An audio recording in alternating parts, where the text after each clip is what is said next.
Hello friends, இங்கே பார்த்தீங்கன்னா இன்றைக்கி எங்கே வந்திருக்குன்னு தெரியுங்களா? ஒரே அட்டகாசம். இன்றைக்கி கிடா வெட்டு போய் ஆகணுன்ட்டு இன்றைக்கி எல்லாம் பார்த்தீங்கன்னா ஒரு எங்கள் மாமா மச்சான் எல்லாம் சேர்ந்து ஒரு 7 பேர் வந்து பார்த்திங்கன்னா திருப்பூர் வந்து ஊத்துக்குளிக்கு வந்திருக்கோம். கோவில் ஃபங்க்ஷனுக்கு ஒரு 30 கிடா உரிக்க வந்திருக்கோம். 1000 மட்டனு.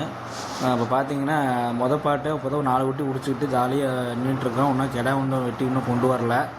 அதுக்கப்புறம் இப்போ 2வதுல பார்த்தீங்கன்னா 10 கிடா உரித்து மாட்டியாச்சு, உரித்து ஈந்து போட்டாச்சு. அதில் பார்த்தீங்கன்னா எங்கள் அருள் மாமனும் சசி மாமனும் பயங்கர ஸ்பீடு, செமையாக உரிப்பாங்க. அவங்களும் சீனியர் எங்களுக்கு. அவங்க இல்லைன்னா நாங்கள் இல்லை. இப்போ பார்த்தீங்கன்னா அதுக்கப்புறம் இப்போ தான் உரிச்சிட்ருக்குறாங்க. இதுக்கப்புறம் மறுபடியும் பார்த்தீங்கன்னா அடுத்து ஈந்து போட்டாங்கன்னா அந்த ஈந்து கறி வெட்டிகிட்ருக்காங்க. யார்? பூவி மாமா, சுரேஷ் மாமா, பிரதேஷ் மாமா எல்லாம் சேர்ந்து வெட்டிகிட்ருக்குறாங்க. வெட்டினதுக்கப்புறம் இப்போ தான் சதையை தனியாக வெட்டிட்டு எலும்பு தனியாக வெட்டிகிட்ருக்காங்க. இன்னும் இப்போ தான் வெட்ட ஆரம்பிக்கும். இதேமாதிரி சுரேஷும் இப்போ தான் உட்காராரு. இப்போ தான் கட்டையை நவுத்துறாரு எங்கள் மாமன். அதுக்கப்புறம் மறுபடியும் பார்த்தீங்கன்னா எங்கள் அருள் மாமா இருக்கார். அவர் கழிச்சு போகிறாரு. அவர் கழிச்சு போட்டதுக்கப்புறம் மறுபடியும் பார்த்தீங்கன்னா இன்னும் குடல் இருக்குது. இப்போ அடுத்து பார்த்தீங்கன்னா 3வதாக பார்த்தீங்கன்னா நம்ம 30 உரிச்சு முடிச்சாச்சு.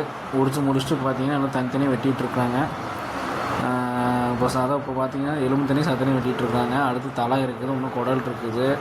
அதுக்கப்புறம் மறுபடியும் பார்த்தீங்கன்னா இப்போ எங்கள் அருள் மாமா வந்து எல்லாம் பார்த்தீங்கன்னா சப்பையாக இது போட்டார். மறுபடியும் கறி போகிறோன்னு போட்டுட்ருக்காரு, போட போகிறாரு. வந்துட்டாருன்னா அடுத்து வேலையை ஸ்டார்ட் பண்ணிடுவோம். அதுக்கப்புறம் இப்போ பார்த்தீங்கன்னா பிறகு ஃபினிஷிங் ஆக போகுது வேலை. எல்லாம் ரெஸ்ட் எடுத்துகிட்ருக்காங்க. அடுத்து நாய் மேய்ச்சிட்ருக்காங்க. கொஞ்சம் ரெஸ்ட் வேணும் இல்லைங்க.